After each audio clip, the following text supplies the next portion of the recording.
Okay, that's recording. Great. Hey, Grant. Thanks very much for joining us today and welcome to the podcast. I don't know. Thanks for having me. You know, I'm really excited about this episode because this is a topic that is so important, but we never discuss or talk properly. And it seems every day on the news now, some big company's been hacked, and cybersecurity is this new buzzword that we all vaguely know about, but they generally don't have any in-depth knowledge. So I'm really excited to have you on today to discuss this because it is badly needed. But before we get into the meat of the subject, for the audience who perhaps don't know you, could you just give a brief introduction as to who you are and what you do with cybersecurity? Sure. So my name's Grant, and I've worked in IT in general for about 10 years, give or take. And the past 5 years, I've started working into cybersecurity. I work as a security engineer for a company that will remain nameless because it's not online as to where I work, and I'd like to keep it that way. Um, And I mean, a lot of people used to think cybersecurity, matrix, green screens, stuff like that. It's not. It's nowhere near as exciting or as sexy as it sounds.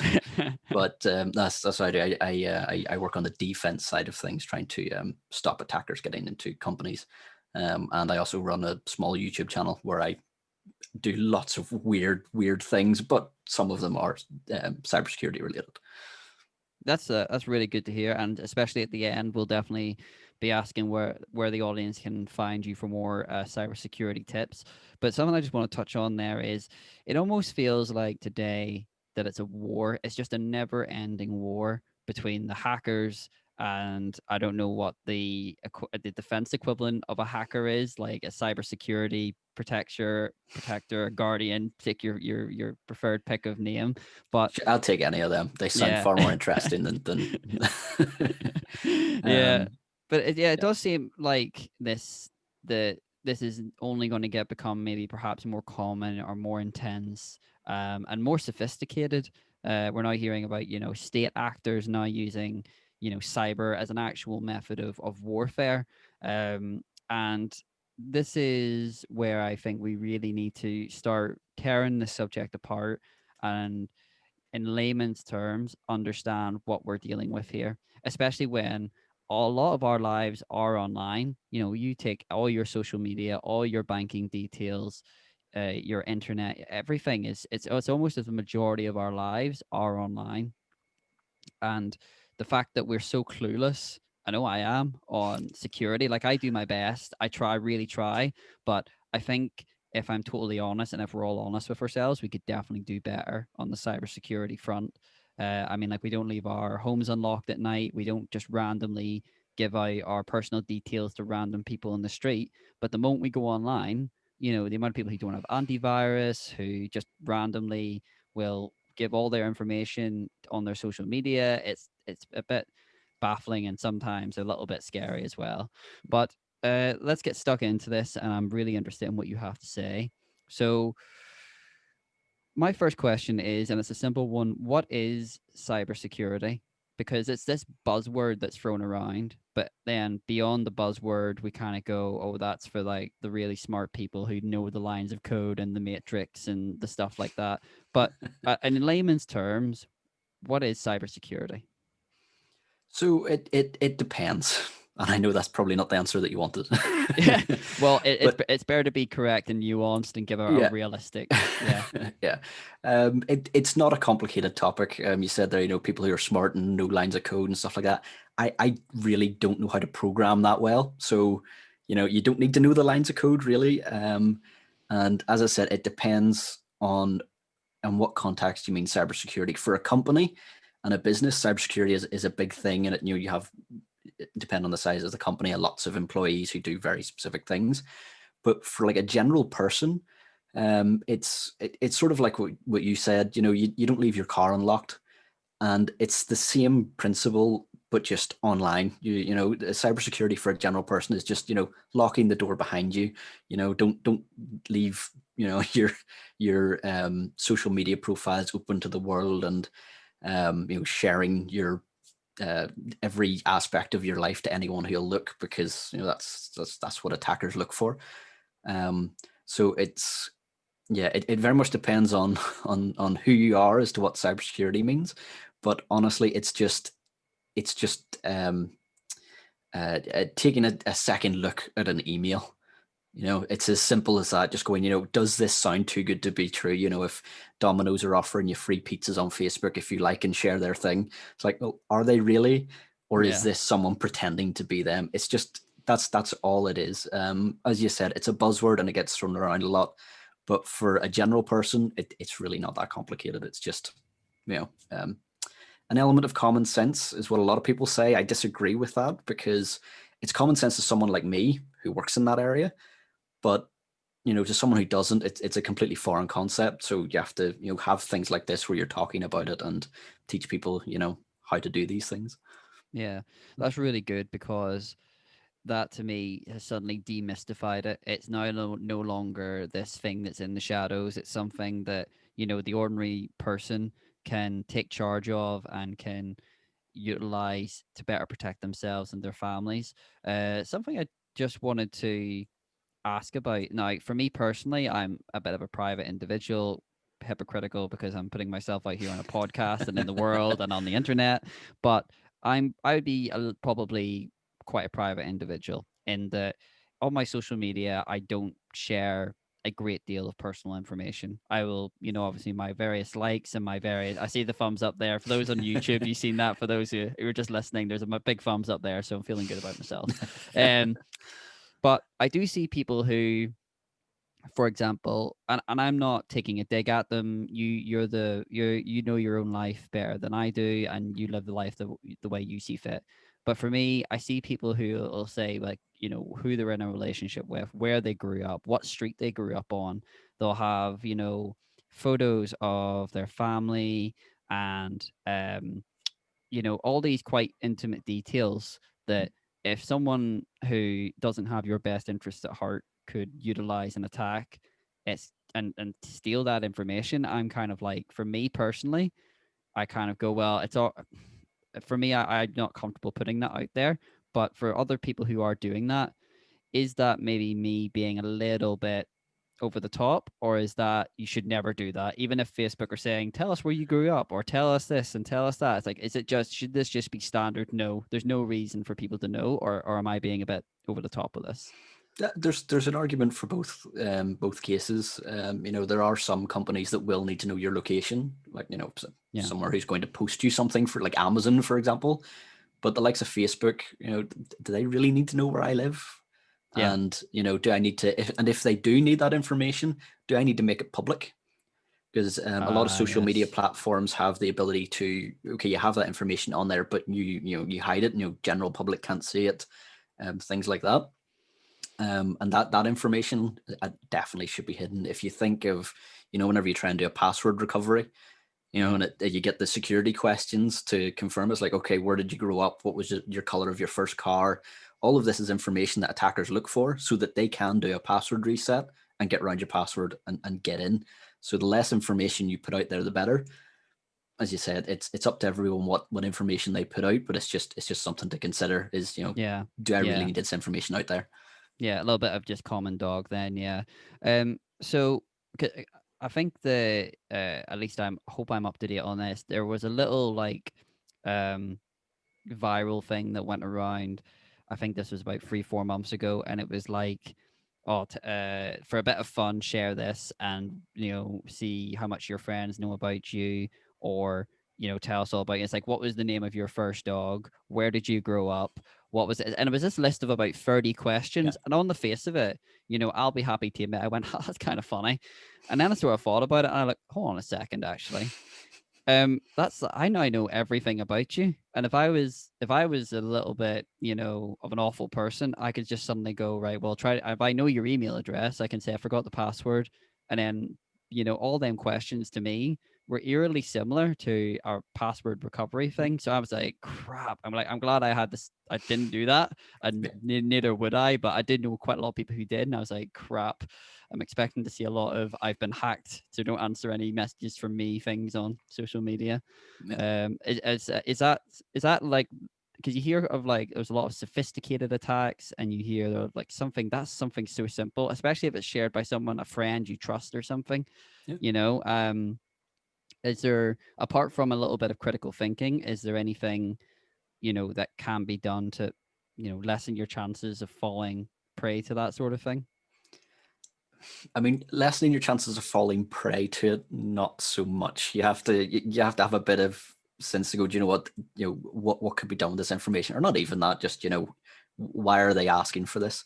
Yeah. But there are things that you can do to protect against someone actually getting access to your account. So even if they had that information, they then just couldn't go and reset your password. It's on Oh, most right. social media platforms. It's called MFA, Multi-Factor Authentication. A lot of people might have used it. It's just if you've got a Google account, usually whenever you sign into a new device on Google, your phone will buzz and say, "Hey, was this you?" And that's all it is. It's a form of that, and most social media platforms have the ability to turn that on, and they'll just send you a text. Was this you that tried to log in? And it makes it more difficult for them to then get around a password, because 9 times out of 10 it won't ask you for a security question. It may ask you for the security question as well, but then it'll ping your phone and say, "Hey, are you trying to change your password?" Then you can go, "No, that isn't me," and it'll stop them from getting in. Yeah. So I mean, there are things like that as well that you can do to not quite, Yeah. stop you putting the information out there, but to at least make it a bit more difficult for them if they have that information. Yeah, thanks for that. That's something I've seen that message pop up before. Certainly when I've signed in, I've never thought it's always been a nuisance to me. But now I kind of go, "Oh right, okay, Yeah, actually this is rather important." So I'll not get annoyed when that does that every time I log into a new device. yeah. Um, yeah, thanks very much for that. So that brings in nicely. I think we may have slightly covered it already, but I want to dive into a little bit more depth with it. Is my next question, and why is cybersecurity important? Why do we have to take personal charge and responsibility of our own cybersecurity? Why can we not just leave it up to the big tech companies to look after us? Well, I mean, arguably they don't care about you. um, so that's a bit cynical of me, Yeah, but probably true though. yeah, but probably. I mean, there's only so much that they could do, even if they wanted to secure your accounts to the nth degree. There's only so much they can do, because they have to make sure that the accounts are accessible to you, Yeah. which is a big part of cybersecurity. To give you a peek behind the curtain, there's a triangle in cybersecurity. It's considered the three things that you need, and it's confidentiality, integrity, and availability. Hmm. And I won't cover what they are in this. Maybe we'll do that at another time. But the availability part is something that people forget about. You have to be able to use the accounts, and these tech companies want you to be able to, get access to those accounts again if you lose it. If you forget your password, they want you to be able to get it back Hmm. relatively easily. But to make it easy for you, it also then makes it easier for an attacker. And if you think about everything that you have online, just getting back to the why it's important in general, if you think about everything you have online, your online banking, Facebook has your, or well, other social media platforms are available. Your social media has your address on it. So much personal information that cybersecurity can not just help your online presence. It can also help physical security, because let's say you're on Instagram, Facebook, somewhere like that, and you post, "Can't wait to go away on my holiday in 3 weeks." Someone who's an attacker, who's malicious, maybe not a cybersecurity attacker or a cyber attacker, but just someone who's not a bad or not a good person, would see that and go, "Their house is probably going to be lying empty for 2 weeks." Yeah. And then you go in and rob the house, which happened a lot in the early days of the internet. I believe it still happens to a degree, but people have gotten a bit more savvy with social media visibility, so that maybe Hmm. it's only your friends and family that can see that post or things like that. It still happens, but it's a bit less. But that's something as well to consider. What could actually be done with this information. And as I said, cybersecurity, it's not a complicated thing. It's just taking a second to consider what's posted online or what you're about to click on, and it can stop someone from emptying your account. And it if you think even of like a PlayStation account or an Xbox account, my sister, her other half, he got his account hacked, and they bought themselves a load of gift tokens or gift cards on the PlayStation Store, which they then transferred somewhere else, which is how they sort of launder that money, as it were, to get it actually into money into their account. Yeah. And 20 quid, it's not that much to them. Now, they did get it back by going through the Play Store, but the attackers may be doing that to 50, 60 people, maybe more. Yeah. And it's they're getting quite a lot of money out of this. So it's little things that you can do, and it's usually accounts that you wouldn't think of that can get compromised. Yeah, you caught me off guard there. Actually, I didn't. When I think of hacking, I think of all the most valuable stuff they want to get at. They want to get at your banking details. They want to get, where all the good stuff is for the hackers. The fact that people are hacking Xbox accounts and get your gaming accounts, and you only need to take one look at Twitch or, other streaming services to see that this is a major part of people's lives now. People game online for a living. So, like, if that account got hacked, or even, these minor accounts that I personally have never heard of an Xbox account getting hacked personally, but the fact that you say that does happen is now making me think, crap, how secure is mine? I'm confident it is, but like, that's never a place I thought a hacker would go to. So, like, if there's anything, I've learned something today on this podcast. No, it's the accounts that you don't think of that the attackers go after, and it's because you don't think of them. Yeah. You keep your bank account secure because that's where my money is. But your Flappy Bird's account on your iPhone, you don't think about that. Yeah. But it's a potential way in and a potential way of them getting money. Wow. Okay. But I'm looking for just for the audience, you will be glad to know that Grant will be coming on as a repeat guest at least once a quarter to discuss regular cybersecurity stuff. So if you are enjoying this so far, you can look forward to seeing him on the show for the regular, which is great. And this ties in nicely with my next question, and that is, how do you as an individual figure out what your current level of protection is? So an example for me is I have my own antivirus on my computer, but not a good thing with my antivirus is that it also offers antivirus and protection on my phone. So I've got I can split the account over 2 or 3 devices, which to me gives me that warm fuzzy feeling. At least I hope it works, that I'm protected on my laptops, my phones, and other things like that. But how does the ordinary person work out where they stand on cybersecurity? Well, I mean, antivirus is definitely a good thing. You'd be surprised how many people don't have antivirus on their computers. Thankfully, a lot of Windows computers come with it's called Windows Defender. It's okay, but Yeah. it's better than nothing, definitely. So yeah, Yeah. definitely have an antivirus on that, and your phone is important because most people don't have laptops or computers a lot anymore. They have tablets or they just use their phone for most of it, and they don't think of putting antivirus on that. But yet, they would maybe have antivirus on a computer. So definitely put antivirus on your phone. It will help. But as far as trying to gauge how secure you are, it's difficult to know.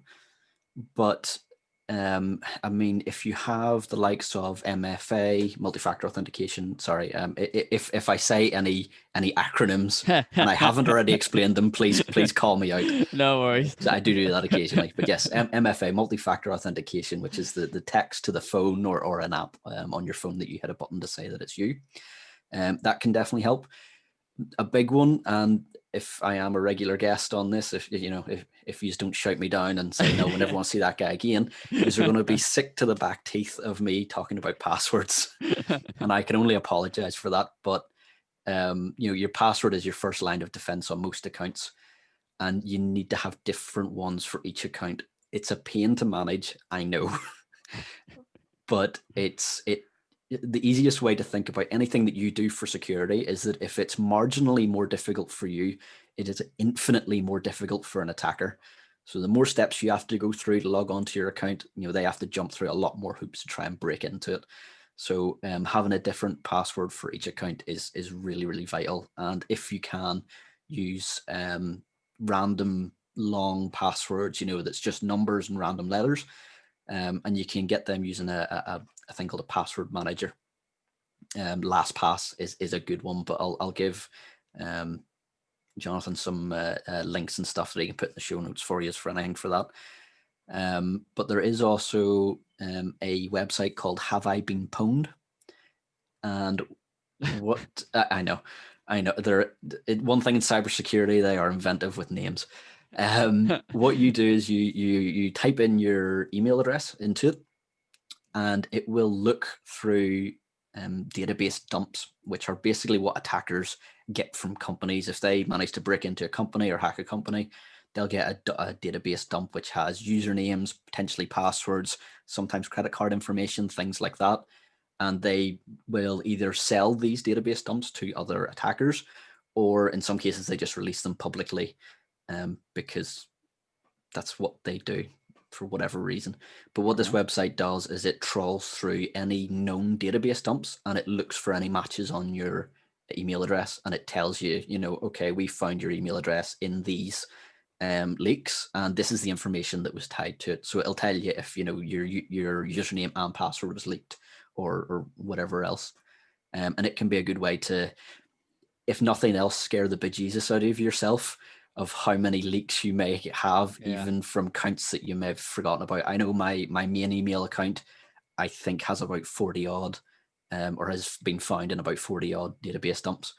Wow. And it's terrifying. The only account that I have that has not been in a database dump is the one that I use for the YouTube channel. And the only reason for that is it is just an email address. I don't use it for any accounts. It's just for that one thing. And it's the only account I have that hasn't been in a database attack.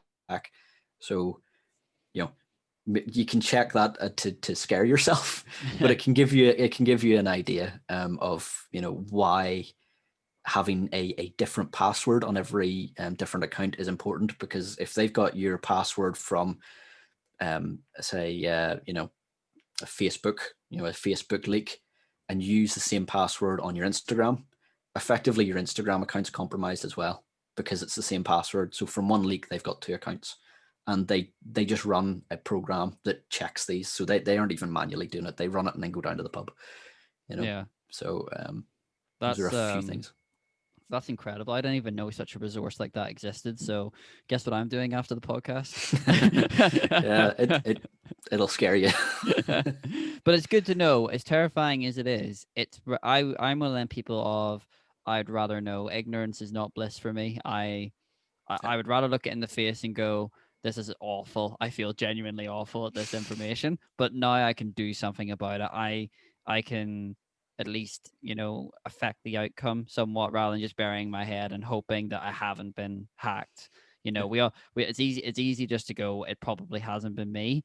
But if a 5-minute search is going to tell you that you're potentially compromised and it's going to save you a massive headache further down the line, then yeah, I'm willing to do that. Yeah. So a quick question I would like to ask, actually, on the subject of passwords, is that I certainly, setting up this podcast, I've had to create a lot of brand new accounts, and something I've done for the first time ever, and this is a trial run, and it's funny you said that it's a pain in the ass, because I found that firsthand. Every time it's come up to a brand new account, okay, signed up using my email address, use suggested password, and it is like this random 25 character name of like random letters and numbers and symbols, and I'm like, I'm praying I never have to remember this.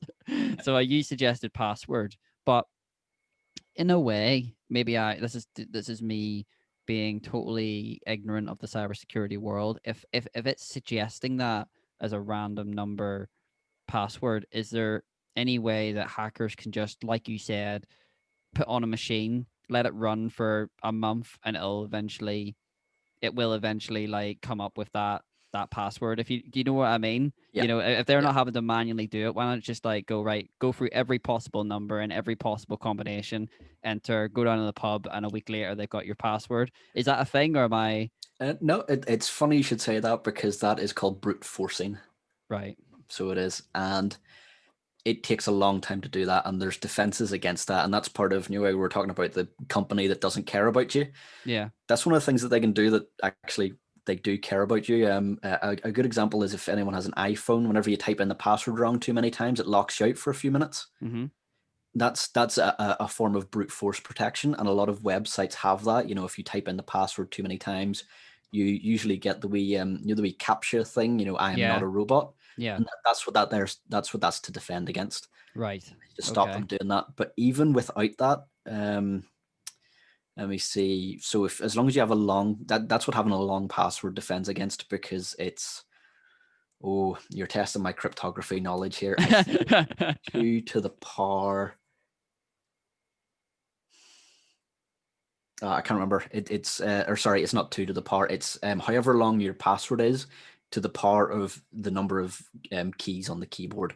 Yeah. And if you have a 16 character password, that's a big number of potential combinations. Yeah. Yeah. That they have to go through, even more if you take into account upper and lowercase characters.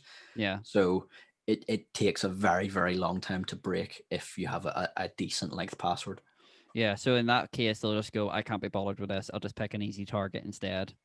Yes, and funny you should mention that, because one of the big things in cybersecurity, and it's a bit shit for want of a better word. Apologies for Right. swearing. You No, no, no, test no, your bleep machine. no.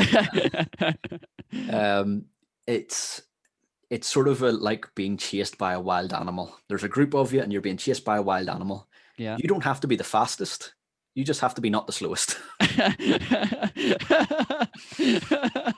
And cybersecurity is the same. The attackers, in the main, most attackers are looking for the easy targets. If Yeah. you're in any way difficult, they'll try someone else.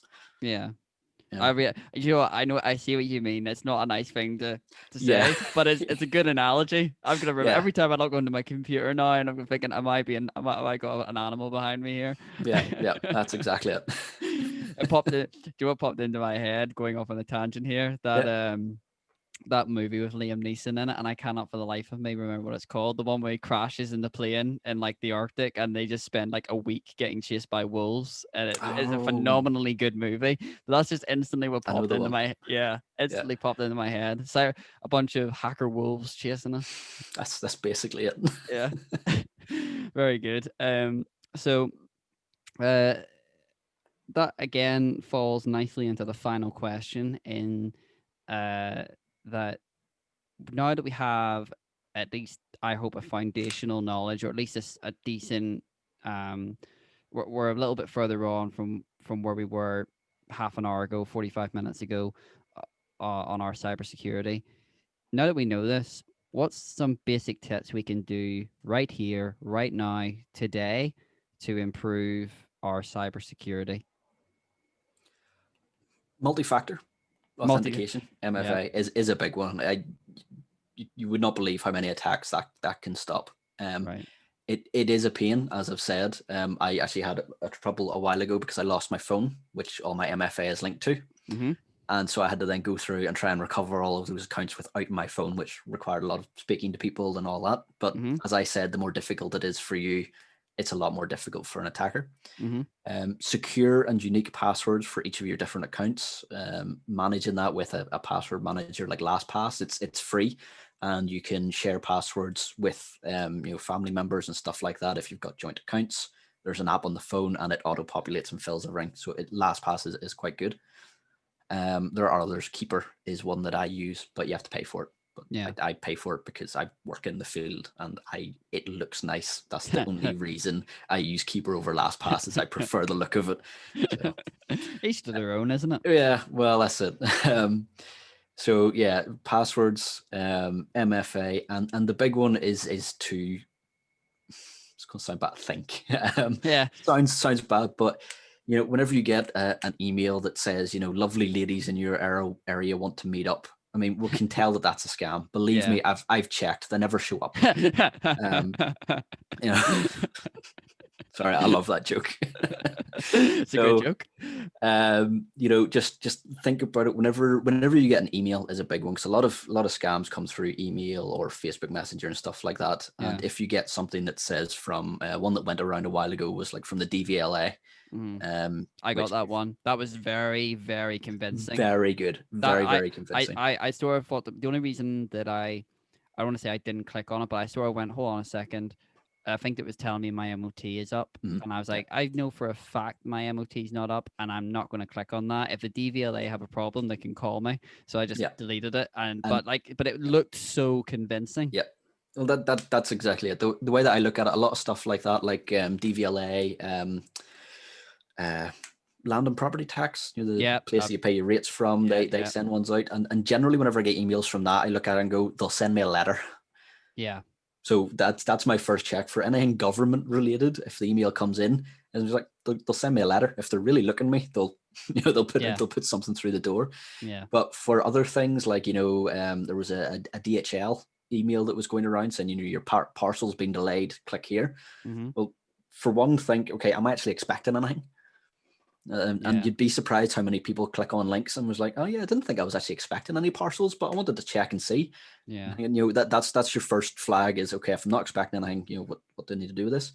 But the big thing that you can do with emails like that is go directly to the website, ignore the email more or less, Mm-hmm. and go to the company's website and search for whatever it is you're looking for. You log on to your account and see if you have any messages pending, or if you're really concerned, email the company. Don't reply to the email or message that you got, but go to the company directly through their website, look up their email address, and send them a message, because in some cases they'll want to know that you're getting emails pretend to be them, because they have the resources to actually try and track it down and stop it from happening. Yeah. So little things like that, just don't click on links really in messages and stuff like that. And if it seems off or out of character, if you get a message on Facebook from someone and it doesn't seem right, don't touch it and go and speak to the person. Send them a message through WhatsApp or something else and be like, here, are you giving away free puppies? You just sent me a message on Facebook. What's going on?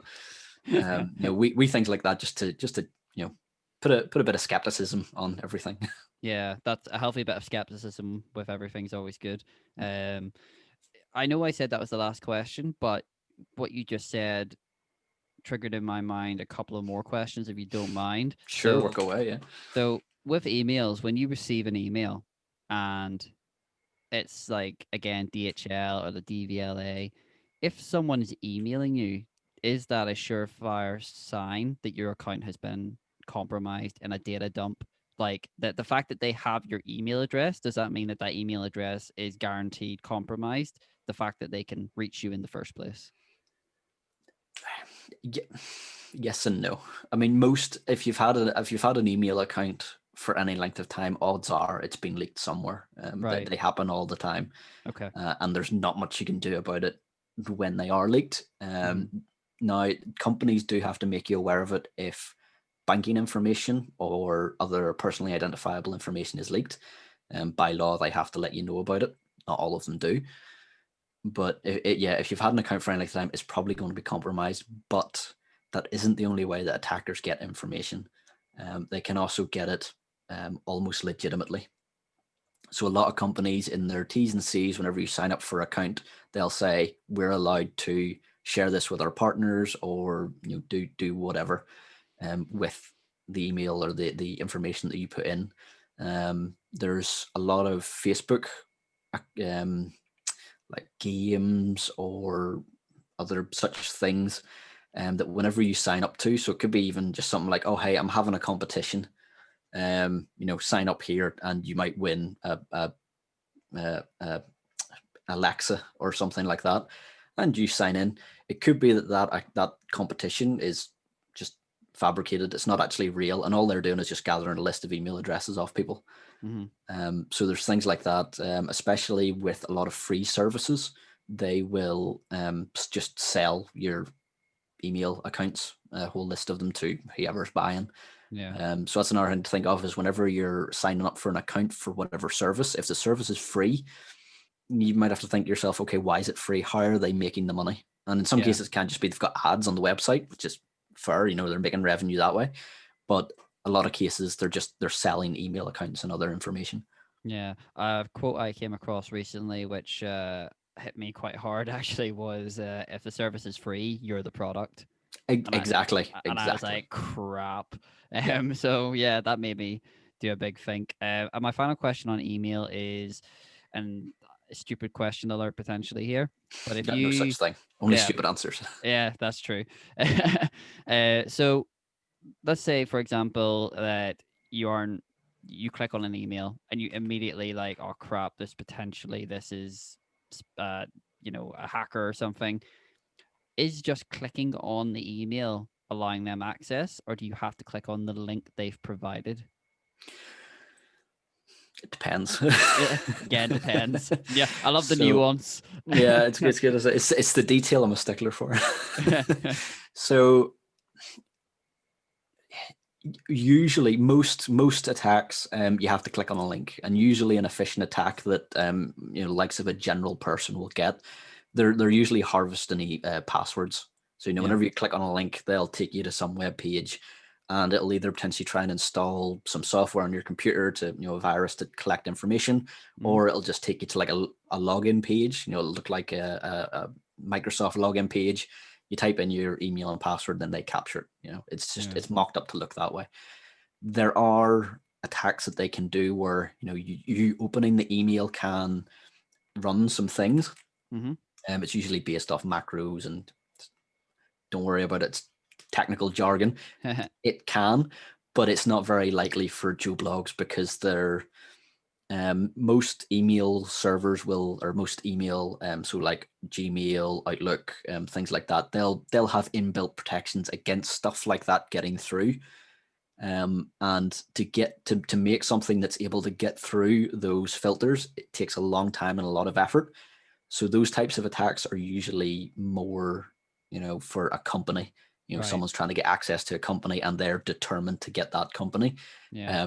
Attacks like that are more sophisticated could happen. So most accounts, or sorry, most email spam that you'll get through, as long as you don't actually, click on anything in the email, open any attachments or anything like that, you're usually fine to, you can look at the email okay and read it, Yeah. but just don't click on anything in it.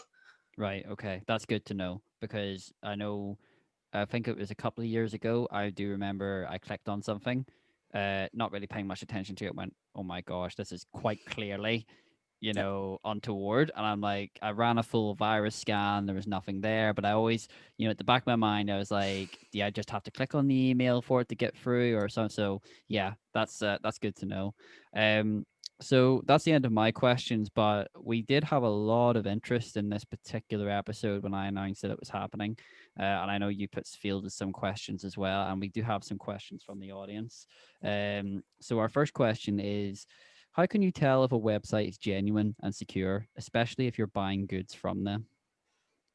Yeah, that one's a fun one, because there's whole areas of research into that. Something I do want to sort of debunk is that there is a myth that if you look in the top left hand corner, there's a little green padlock, and they're saying that if that padlock's there, the website's okay.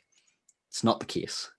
Now, that Right. padlock is a good indicator, because if it's asking you, especially for like banking details and stuff like that, make sure the padlock's there, because all that's saying is that the people who own the website have bought what's called a certificate. It's not like a sort of, yes, we are certified good people. It's a computer certificate that allows them to encrypt their information so that it's secure going from your computer to their servers. So if anyone was sort of sitting in the middle in what's called a man in the middle attack originally, Mm-hmm. they can't get that information. It's just gobbledygook to them. Mm-hmm. So if the website doesn't have that padlock, definitely don't enter in any banking details or anything important like that, because if someone is sitting in the middle, they could lift that. But it doesn't necessarily mean that the website is secure if it has the padlock, because anyone can buy a certificate. They aren't expensive. A couple of pound, if even, you can get a certificate for your website. So an attacker, if they're really wanting to get people's data, they'll buy a certificate, so their website will look the part but not Mm-hmm. actually be legitimate. Mm-hmm. As far as actually seeing whether the website is genuine or not, it depends on what you're going to the website for. If you're going to a very specific website, so say PayPal, let's say you want to go to PayPal, you wanted to check your balance, check the actual URL. So in the top, I don't know what URL actually stands for now that I think about it, so I can't tell you what that acronym means, but it's the bit that goes www.whatever.com. Mhm. In that bit, just take a look at it and make sure that it looks okay. So if you're going to paypal.com, make sure that that wee bit says paypal.com and doesn't say pay _! Pal _ smiley face dot whatever. Yeah. Because each URL is unique to a website. So, it will look, it will say PayPal, whatever. Mm-hmm. Whenever you're buying things online, if you're trying to go to a, so say, I think Etsy is the most obscure purchase place I can think of that's legitimate. Yeah. I'm sure some people are going to complain at me saying that they sell their artisanal bee or something on it. I don't know.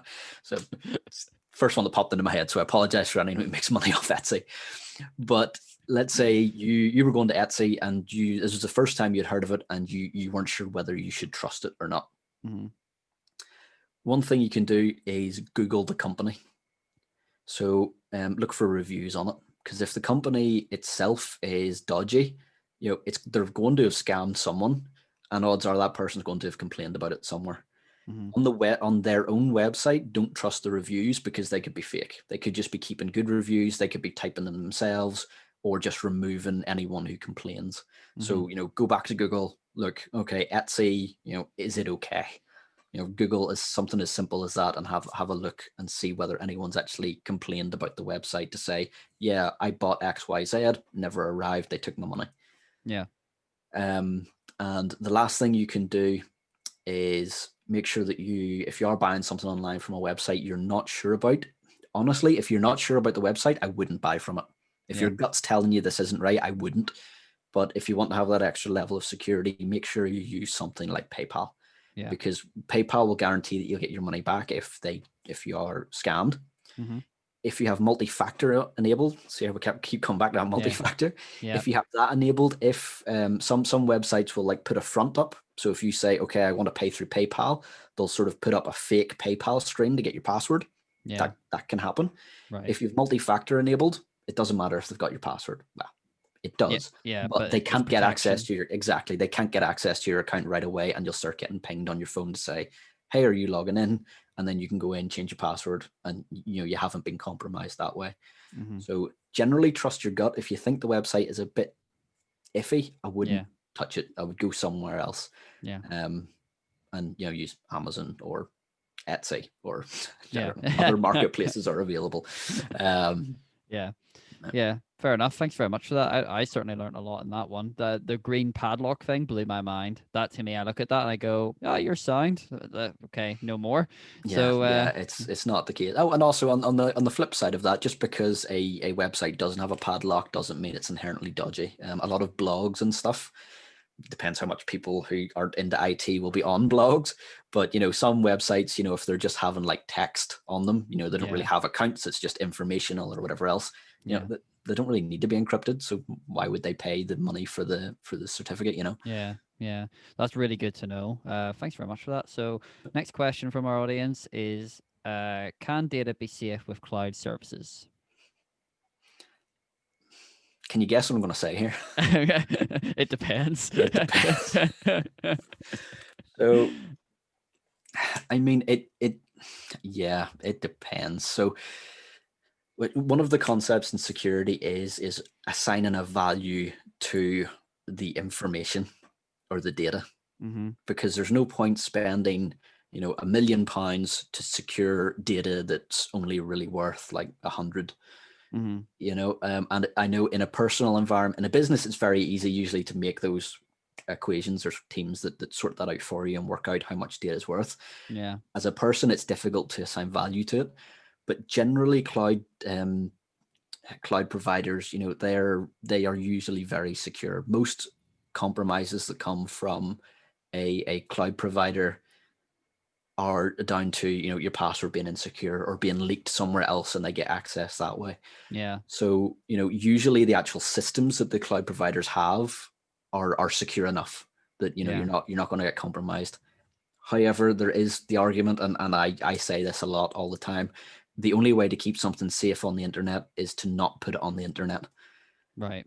Yeah. Basically, if you're putting anything online, you have to come to terms with the fact that it could be compromised. These big companies, yes, they have really good security and all that, but people fuck up. Yeah. There could be a mistake, something could happen, and someone could get in and get away with the data. Yeah. The plus side with big cloud providers like that, though, is you have a bit of what's called security and obscurity. Basically, your data in comparison to all the data they hold is tiny. Yeah. You're in a far corner of a server room somewhere. There's far juicier targets in there. So Yeah. if an attacker did get in, odds are they're probably after different information. Yeah. So it's a toss up. It's entirely your own choice. I use cloud providers and I feel perfectly comfortable using them. But it's entirely up to yourself.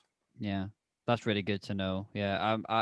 If there's anything I've learned from today, it's the topic of cybersecurity is not black and white. It's a very nuanced topic, but as nuanced as it is, what it keeps coming back to is it's your personal responsibility to be safe online. That the tech companies can do their bit or that they fulfill their end of the bargain, but ultimately, if you don't want to have your details leaked or have somebody steal your money or maybe your personal photos or something, I don't know, whatever you would put on a cloud service, it's up to you to take charge of that and to make sure that you're safe and secure. And yeah, that's a very good one.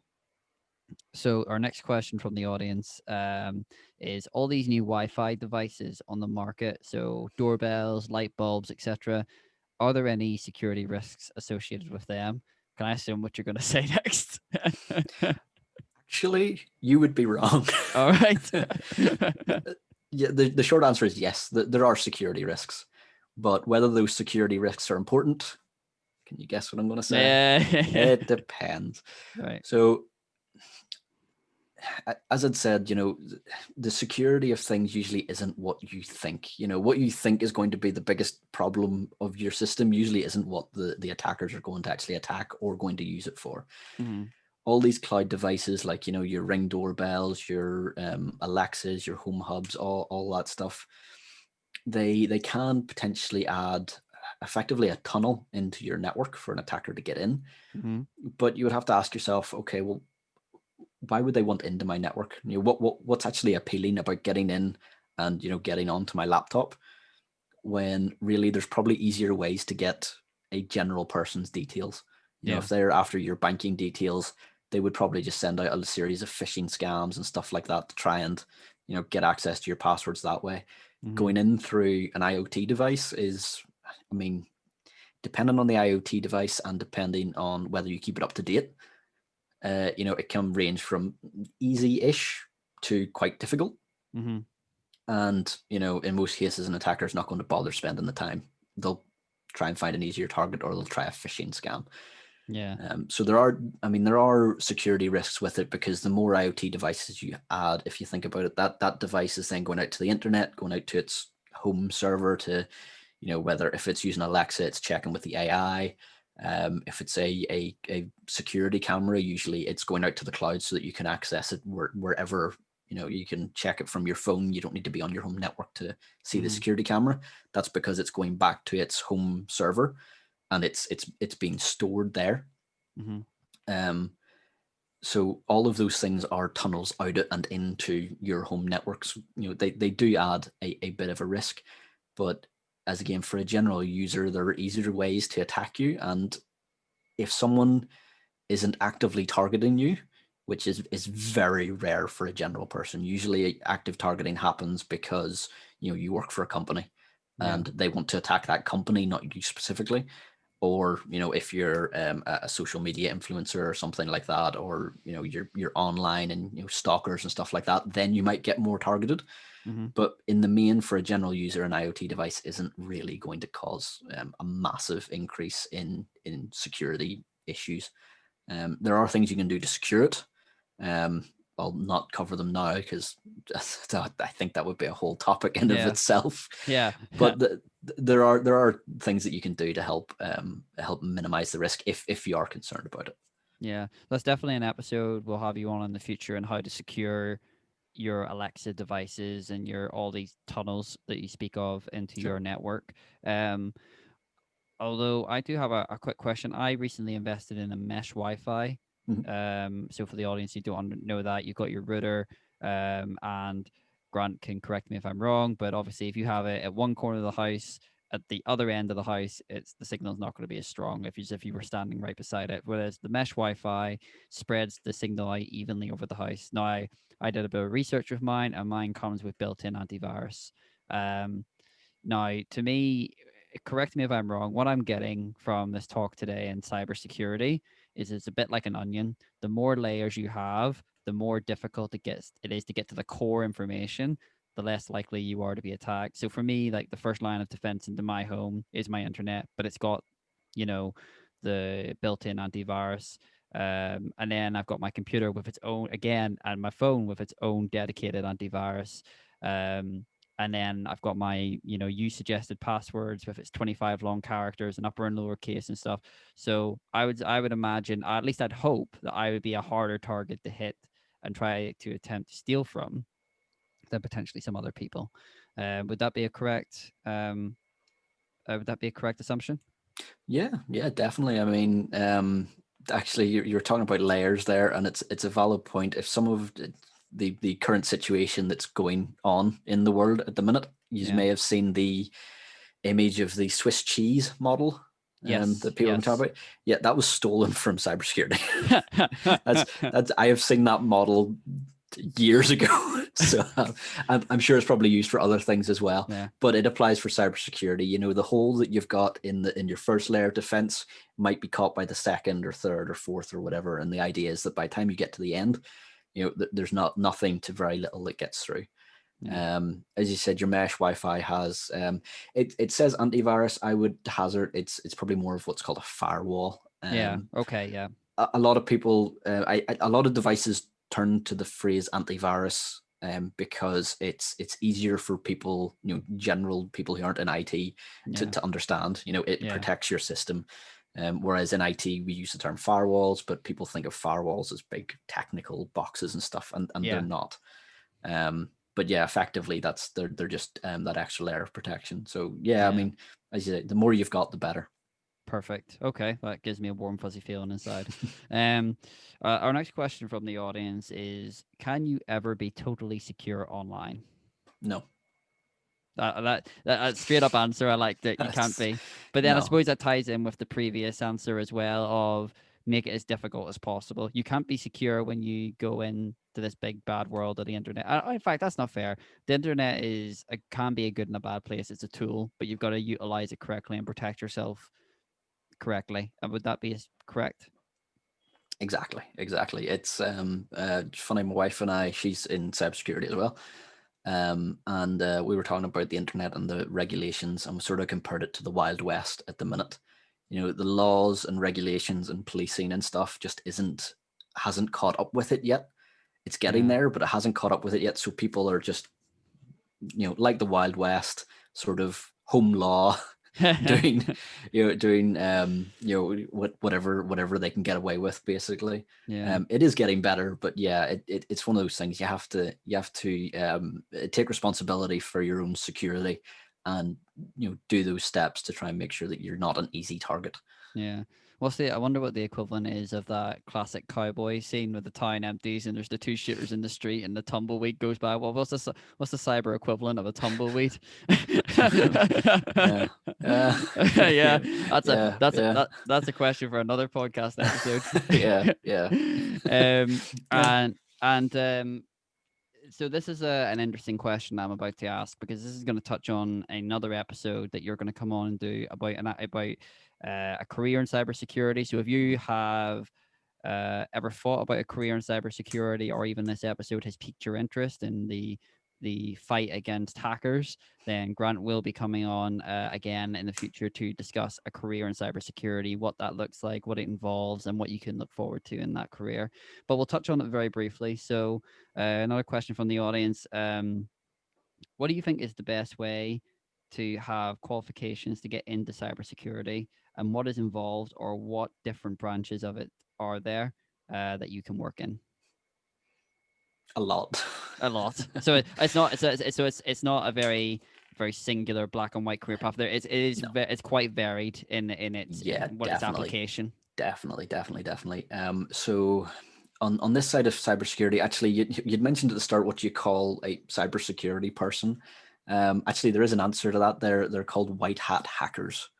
Right. So Okay. a black hat hacker is, the attackers. They're Right. the bad guys, and then the white hat hackers are the good guys. Okay. Is what's been adopted. There is also a term called grey hat hacking, which is where you hack things and break them and do all that, not for malicious purposes, but just because you want to. Yeah. You're Um, bored. yeah, basically, still very much illegal though. The Anything. audience, do not do that. No. There's a lot of videos actually online of those cold call scammers, Yeah. and it's people hacking their systems, and they do it on YouTube. And I'm looking at it going, Oh yeah. that's all well and good, and I can understand that they're doing it for a good purpose, but that's still illegal, and there's video evidence of them doing this. So Yeah. I'm very surprised they haven't had a knock on the door Yeah. from the pillars. But Yeah.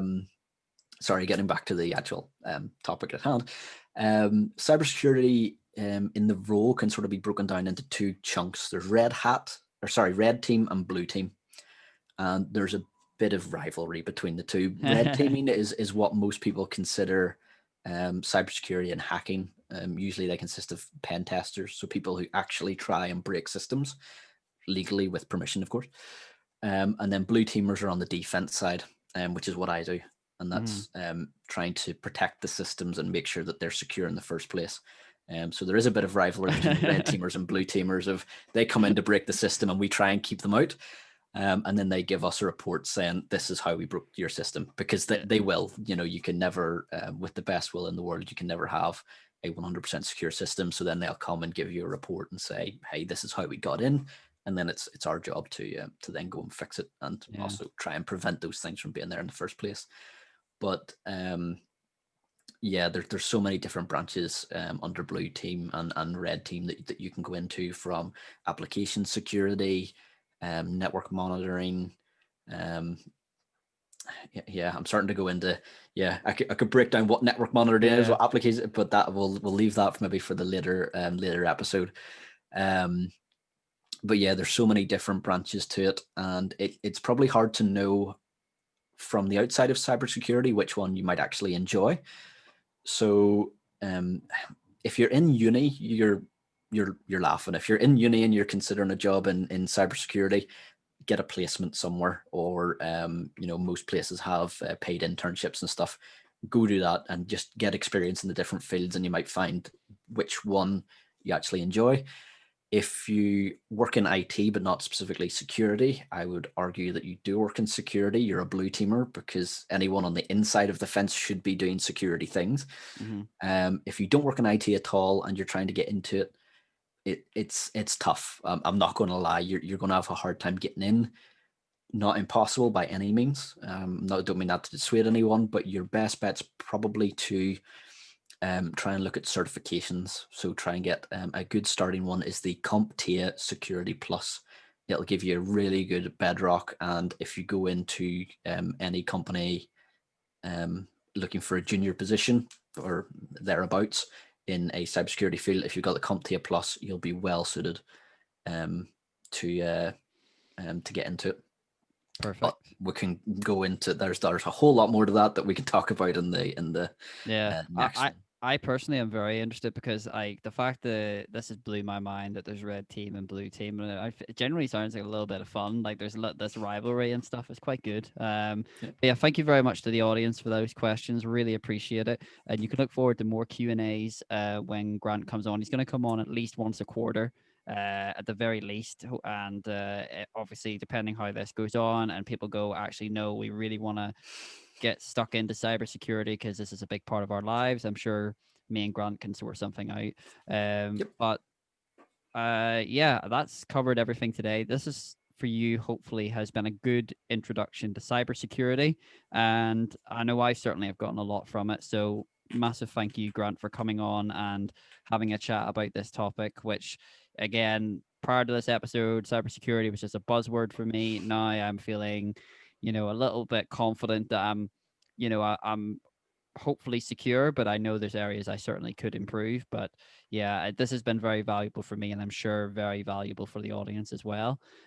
So if the audience want to find out more about cybersecurity or more of the content that you provide, where can they find you? Well, I mean, cybersecurity, maybe, I don't know, talk to someone who knows cybersecurity better than me. There's probably plenty of them. No, so I have a YouTube channel which does some cybersecurity. I've started branching into. Before that, it's radios and things like that. It's very, I think it's interesting. You can judge for yourself. It's called Maker Vlog. All one word. It's got a wee green logo. And if you want to contact me, I'm on Twitter, brains933. I believe I'll send the details to so that they can be in the show notes. So you can message me on Twitter if you have any questions, or on the Curious Ulsterman Facebook page if you're on that. If you aren't, you should be. If you're on that, I potter about on there. So if you're asking a question on there, I'm sure I'll see it. Yeah. So yeah. Yeah, thanks very much for that. Yeah, there's quite a lot that's going to be squeezed into these show notes between the password website suggestions. There was the one about trolling. You give your email to a website, trolls Have through I the been data pwned? dump. Yeah. Have I been pwned? Great name. Yeah, we'll provide all those details in the show notes. But once again, folks, thank you very much for joining us on today's episode, and we can look forward to having Grant on here again. So thanks very much, Grant. Thank you. Thanks for having me.